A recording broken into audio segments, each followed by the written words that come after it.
Yeah, man. Part two of this T Grizzly crazy plot twist. Like, they're really going mad about him having something to do with unaliving his auntie, his manager, his investor. Someone was there from the start. Someone who she signed, like he's signed to her.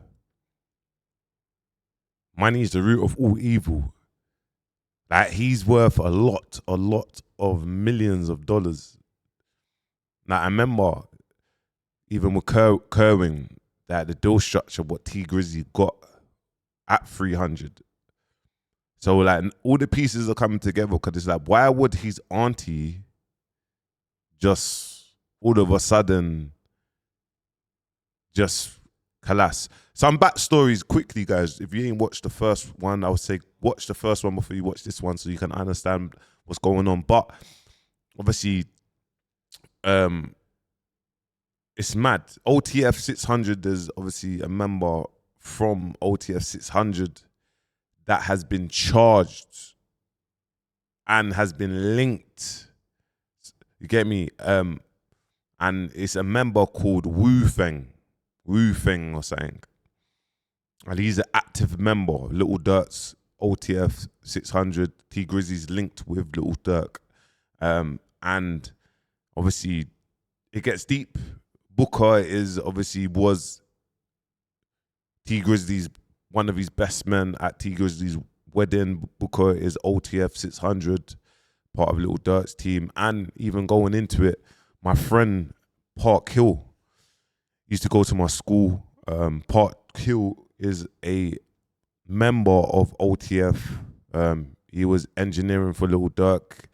Park Hill was from the UK. Obviously, he was born in America. He spent a long time back in America. He's going to and from. I remember he got stuck in the UK during COVID for like 2 years. But as soon as he flew back, it was like Little Dirk just accepted him straight away. He was part of the family again. So this is Park Hill. You don't go tune into his thing, but even if you go and look at some information about him, it kind of shows you, like, Park Hill kind of shows you get me? He obviously trap wave, but it kind of shows you, like, moving to Atlanta in 2016, Park Hill would have met. Later began working with Chicago rapper Little Dirk, which led him to being added to the OTF roster. Spending countless hours in the studio, Dirk noticed Hill's talent and featured Park Hill Let It Run, featuring Park Hill OTF Ike on Little Dirk's Present. So it's like the family involved volume 2. So you could see the involvement, and this is Broski. Like this is Park Hill. He's my school friend from literally reception. Year 1, year 2, my school friend. So yeah, it's mad. Anyway, get back into the story. You get me? But if you ain't watched the first one, watch the first one. Let's get into it. Grizzly claims that he doesn't know who did it, but he knows for sure that it was a hitman for him. Though it was such a tragedy, T Grizzly eventually found a way to continue his career in his life without his aunt around, continuing his life in the best way he could without her. While Grizzly seemed to move on, JB's other family members couldn't let it go and wanted answers. Answers they finally seem to have gotten just a few days back. Of course, they want answers. They want to know what is going on with my aunt. What's happened here? Like, what has happened? You was in the car, this has happened. And to be honest, the reason why they probably wanted answers, because there's probably the deal's coming up, he signed, there's probably something to do with money behind closed. There's always more money arguments. You never know. When the alleged killer was finally identified. In July 2025, nearly 6 years after the murder, police finally made an arrest. A man known as Wu-Tang or Wu 600, who is reportedly affiliated with Chicago's 600 gang, was arrested and charged with the death of JB. Wu-Tang is deeply connected to Chicago's drill scene and has associations with artists like Buka 600, Little Dirk, and others from the Chicago drill scene. When Wu-Tang was arrested, he was caught standing by the stolen rental used as the getaway vehicle in the murder of JB. He also had a gun that matched the suspected gun used in the hit as well. Wu-Tang, knowing how... That is crazy. That's crazy. Like, that is crazy. And how they've pieced it together 6 years later, they're basically saying, look, the getaway vehicle, boom, you were standing next to it when you was arrested. Cool, boom. That might be true, that might not be true. Yeah, cool. The gun, you got caught with the gun that unalived my girl. So you didn't get rid of that machine. So that is true. And then your cell site, you're in the area 2 hours before. Like, what are we saying here? Bad this was, tried to make a run for it but was unsuccessful, and he was taken into custody. Recently, it was even revealed in court that the prosecution has cell phone tower data that pinpoints Wu-Tang's phone location on the day of the shooting, with the location data indicating his phone was in the same location JB was killed, with records indicating he was there for over 2 hours waiting for their arrival. Now, that is crazy. Like, that's literally crazy. Hey, Charlie. That's crazy. One second.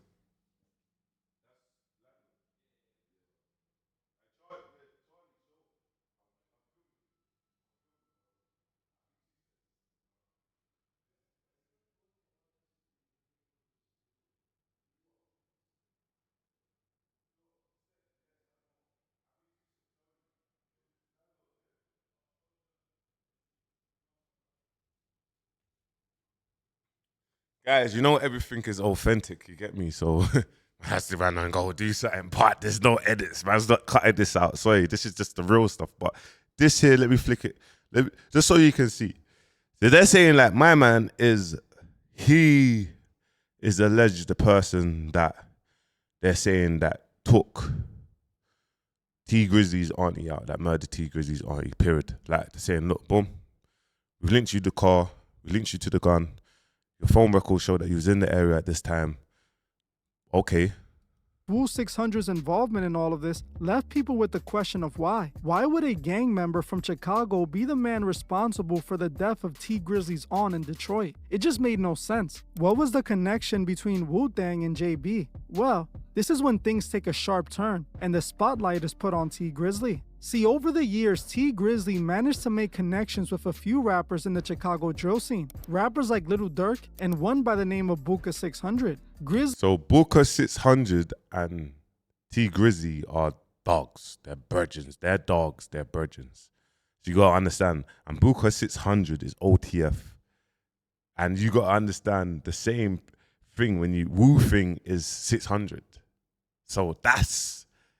Do you understand, like, the mystery? You see everything. Grizzly seemed to be rather close to Buka 600, not only making songs with him, but having a personal close friendship. Buka 600 was even invited to Grizzly's wedding, where he was one of his groomsmen. This is all important because Buka 600 is a part of a violent, infamous Chicago gang called 600, which just so happens to be the same gang JB's killer Wu 600 or Wu-Tang is a part of. Now this seems to be the only connection between T Grizzly and JB's killer Wu-Tang. So it's simple, right? T Grizzly at some point must have started beefing with Buka 600 and the 600 gang, with Wu-Tang being sent in to take out Grizzly's aunt. But after... This is what they're saying. But there's another plot twist because now they've broke it down and saying, look, that's the only thing that could have happened. But after the auntie has been murdered, everything is still the same. People are friends. There's things happening. There's songs going on. So... After looking into that, that wasn't the case. Because even after his aunt died, T Grizzly... What sort of madness that this guy's got on there? Some eyes and... crazy. Anyway, guys. has remained close friends to Buka 600, calling him his brother on social media and still doing songs with him. In fact, Grizzly kept on hanging out with Buka 600 even after people started spreading the rumor that Wu 600 killed his aunt. When fans and internet detectives saw this, they started to re-examine everything, and T Grizzly started looking more... And this is why, guys, this is why we need to be mindful of the stuff that you say online. And this is what I was saying before, because the police look at these things and they gather evidence and boom, boom, boom. Obviously, this is facts of the matter, what's going on, but you just got to be mindful Yeah. more guilty. People started analyzing his story of what happened that night, claiming the killer only took out his aunt because he wasn't in the car. But now we know the killer was waiting there for 2 hours before Grizzly and JB arrived at the location, which means the killer would have seen Grizzly get out of the car and would have had an opportunity to get him. Grizzly is a very big dude. It's hard to believe this man would have missed him walking out of the car. Either he's blind or he wasn't there to kill T Grizzly. People also started pointing out the story T Grizzly gave, where he confidently claims the hit was meant for him, not for his aunt, but then claims to have no idea who was behind it. How do you know the hit was meant for you, but you don't know who did it? People also point at the lyrics to the tribute song to his aunt, where he promised. So what's happening now? They're just backtracking, looking everything, how everything started, what he said, how that's happened. Now the person that's been charged, there could all be a RICO case coming for T Grizzly. Let me know what you think. There could be a RICO case happening for him because now they're probably trying their best to see the cool stuff on the back of that side of things. Because if they're basically saying that by your phone record you was in the area 2 hours before, they're probably going to look back at like, oh, who's the people he was in contact with? It's common sense, guys. Do you know what I mean? Promises retaliation and offers $1 million bounty. If he were really planning on getting revenge, why would he advertise it and document it on a song? It made no sense. It was like he wanted to appear. That's where you gotta know with Little Dirk. They really about their thing. So what's happening? Obviously, they're saying that there was a snitch in the circle that was wearing wiretaps. You get me, and that linked him to do X, Y, and Z. So that's more deep into what's going on there. Do you know what I mean? Like he was the most heard about it all. People also bring up the video of him telling the story during the interview. T Grizzly seems really uninterested answering questions about the death of his aunt. Instead of giving the conversation the respect and attention it required when talking about the death of a loved one, T Grizzly answered questions while playing Call of Duty. All of this made T Grizzly look rather suspicious. So now people started asking the question, was JB mistaken for someone else? Or was this a hit on her set up by T Grizzly himself? This left people questioning T Grizzly's close. And this is what you gotta understand, the motive behind certain things. You know, money is the motive. Money is the root of all evil. Money is the motive. So just let me know in the comments what you think, and do watch the videos. Like, watch this unfold. It's deep. Association with Buka 600 and the 600 gang, looking into the disturbing possibility that T Grizzly could have approached his Chicago friends known for their violent ways to eliminate his own aunt. But why? Why would T Grizzly want to get rid of his aunt? Well, it could all be connected to the root of all evil, the love of money. Remember, JB wasn't just Grizzly's aunt, she was also his manager and had him under a recording contract. JB was who initially funded Grizzly's career. She owned part of his brand. She was. That's where the motive is, and that's what they're gonna look at, is the motive behind things. This is the crazier plot twist, and you see God is good. You know, you see these things as like, it's madness. Was making money off every dollar T Grizzly made in music, which back then was a lot of money. She reportedly controlled a major portion of T's business. She could have easily had a massive split in his recording contracts, even owning some of his publishing rights and royalties. With her gone, T Grizzly gains full control and cut her out of the profits. When you add that to the fact that it took 6 years to name a suspect, and the suspect is from a city Grizzly. But let me kind of understand this now. T Grizzly after that still got a manager. His manager, Kerwin, saw that a deal structure. He got his percentage of the deal structure. So just in T Grizzly's defense, you can't really say cut him out of the profit, but you actually just don't know how the deal was with that person, with the auntie. The auntie could be taken half. Do you know what I mean? Where Kerwin could have just took 10%. So ties to, and was also a part of a gang he's friends with. People start asking the question, did T Grizzly set this up? Is he the missing key in solving this mystery? Right now, Wu 600 is in custody and he is being charged with JB's death. And Wu 600, he's speaking. I'm hearing that he's speaking. So I'm gonna keep a close eye on this, because T Grizzly's name's being brought up in court. So yeah, I'm hearing he's speaking. We'll see.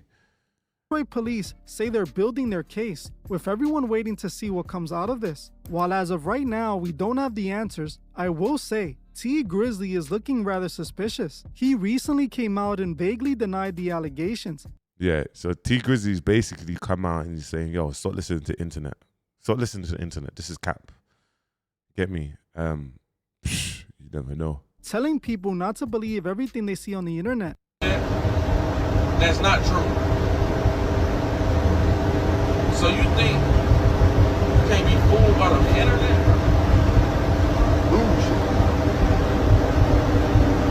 But in this case, it's pretty hard when the evidence seems to point a big arrow in his direction. We know the music industry is dark and is known for its evil ways. Honestly, I wouldn't be surprised And you gotta understand this. It's not his blood auntie, so he don't like. It's not that he don't, but it's not his blood auntie. It's not. So to make a decision to get her out of here, it's not his blood auntie. That's all I'm saying. So it's an easier decision.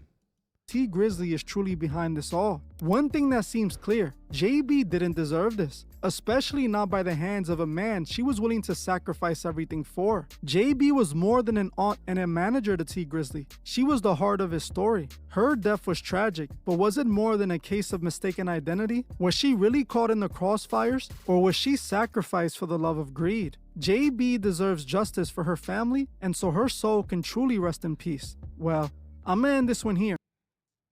And here's my thing on this, guys. You let me know in the comments what you actually think around that. What do you think on the back of that? You get me? Let me know. This is some videos here.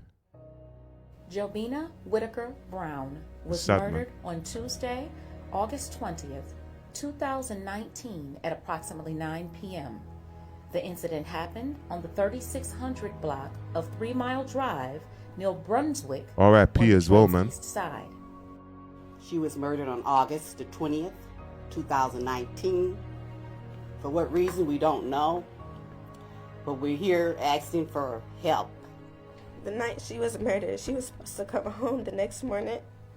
And when she wasn't, I knew something was wrong and nobody didn't even tell me. I knew anything about this situation.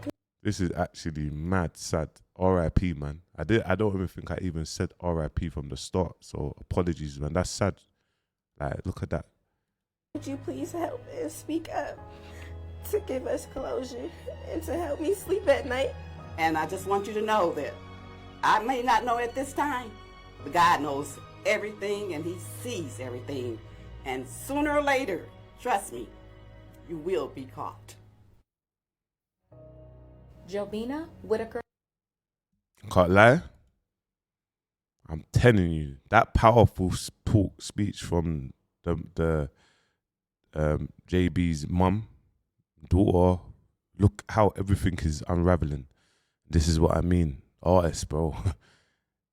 It's mad. It's so hard to find a loyal artist that you can kit with and just make money and be happy. It's like it's crazy. And music is not even the maddest paying area. Like, it's low. Like, artists ain't really making crazy money from music. Only the top tier ones. The ones that's been in the game for years. It's sad, man. It's sad. It's sad. Let me know in the comments what you think, man. Let me know, man. Make sure you like, comment, subscribe, guys. Peace.